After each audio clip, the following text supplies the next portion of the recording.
Pushpa 2 cinema release సమయంలో జరిగిన తొక్కిసలాట గురించి అందరికీ గుర్తుండే ఉంటుంది. పుష్ప 2 గతేడాది డిసెంబర్ 5 ప్రపంచవ్యాప్తంగా రిలీజవ్వగా, అంతకుముందు రోజు డిసెంబర్ 4 బెనిఫిట్ షోస్ వేశారు. దీంతో డిసెంబర్ 4న హైదరాబాద్ ఆర్టీసీ క్రాస్ రోడ్స్లోని సంధ్యా థియేటర్ ఫుల్ క్రౌడ్తో నిండిపోగా, సినిమా చూసేందుకు అల్లు అర్జున్ సంధ్యా థియేటర్కు వస్తున్నాడని తెలియటంతో ఫ్యాన్స్ అందరూ సంధ్యా థియేటర్ దగ్గరకు భారీ సంఖ్యలో రావటంతో అభిమానులను అదుపు చేయటానికి పోలీసులు లాఠీచార్జ్ చేయవలసి రావటం. ఈ తొక్కిసలాటలో దిల్సుఖ్ నగర్కు చెందిన రేవతి కుటుంబం ఈ తొక్కిసలాటలో కిందపడిపోయారు. అధిక సంఖ్యలో అభిమానులు ఉండటంతో వారికి ఊపిరాడలేదు.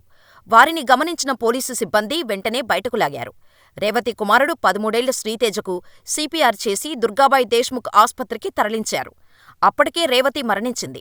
శ్రీతేజ్ పరిస్థితి మరీ క్షీణించటంతో కిమ్స్ ఆస్పత్రికి తీసుకెళ్లారు.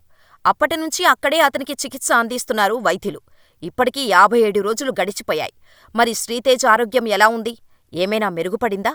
ఇంకా వెంటిలేటర్ పైనే చికిత్స తీసుకుంటున్నాడా? ఆరోగ్య పరిస్థితి గురించి డాక్టర్లు ఏం చెప్పారు? శ్రీతేజ్ పరిస్థితి ఇంకా పూర్తిగా మెరుగవలేదు. మంచానికే పరిమితమయ్యాడు. కిమ్స్ ఆస్పత్రిలో శ్రీతేజ్ చికిత్స కొనసాగుతోంది. కళ్ళు తెరిచి ఎక్కువసేపు నిలకడగా ఉండగలుగుతున్నప్పటికీ ఎవరినీ గుర్తుపట్టలేకపోతున్నాడని, కనీసం అతని కుటుంబ సభ్యుల్ని కూడా శ్రీతేజ్ గుర్తుపట్టడం లేదని తెలుస్తోంది. అయితే మొదట్లో ఊపిరి తీసుకోవడానికి కూడా ఇబ్బంది పడేవాడు.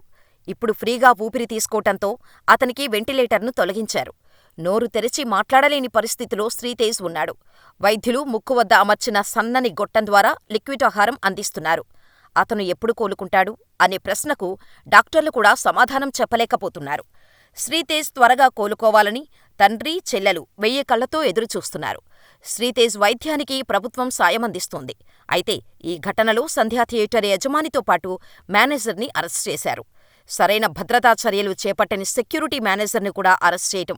ఈ క్రమంలోనే అల్లు అర్జున్ని 2024 డిసెంబర్ 13 శుక్రవారం పోలీసులు అదుపులోకి తీసుకొని అరెస్ట్ చేయటం, ఆ తర్వాత బెయిల్ పైన బయటకొచ్చిన విషయం తెలిసిందే.